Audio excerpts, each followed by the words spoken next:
There's been a lot of response to your appearance. Glenn Beck, he had an interesting response. Let's take a look. That sounds like the ravings of a fascist. That's what that sounds like. And quite honestly, I believe that's what that guy is. You cannot respect the founders and build a mountain of deceit that you stand on to declare the Constitution to be supreme and be a decent human being. Fascist, how do you respond? Well, fascists always seek to disarm the general population. And then he says I'm a liar in that same piece because the government didn't buy over 1 billion bullets in the last year. That's AP and Reuters that they've bought over 1 billion plus bullets. And he said, I'm a liar. That's the mountain of lies.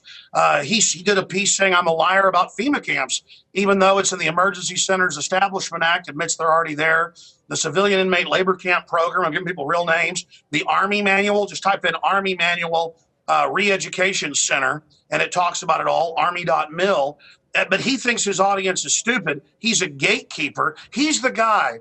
And I've been a big critic of him and George W. Bush. See, I'm a constitutionalist. When Obama attacks the Constitution, I go after him. When Bill Clinton does it, I go after him. When George W. Bush does it, I go after him. I go after the NDAA when Bush does it. And when Obama continues it, or the Patriot Act under Bush, and then Obama with the NDAA, and when he continues it, this is the type of stuff that I fight. It's not about political parties. It's about the Bill of Rights and Constitution. And it's Glenn Beck that's promoted torture. You can find the clips. When Ron Paul was doing well in the primaries 4 years ago, he said, have you heard of this money bomb? That was before the general public knew what it meant.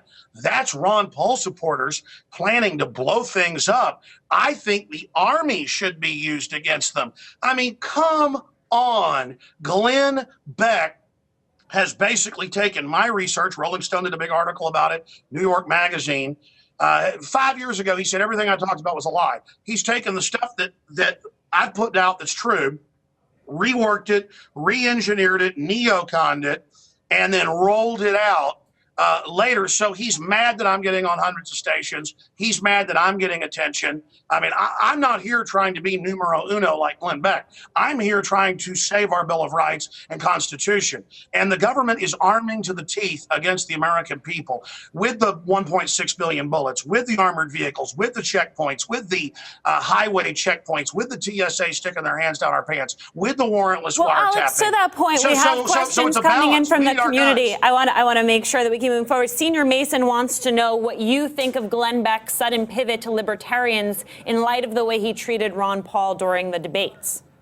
Well, there you go again. They remember 4 years ago.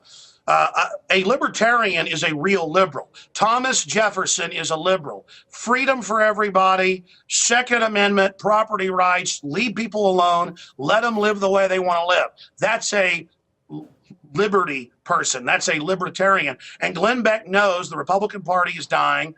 He knows the Democratic Party is basically turning into a massive system. And so he wants to basically come in, because most Americans call themselves libertarians, and he wants to brand it that he's the leader and he's the head of the libertarians and he loves Ron Paul, while meanwhile still sniping at him on a routine basis. And that's what I don't like about Glenn Beck, is that he's not consistent, and he really disdains his audience, and he's another despicable person.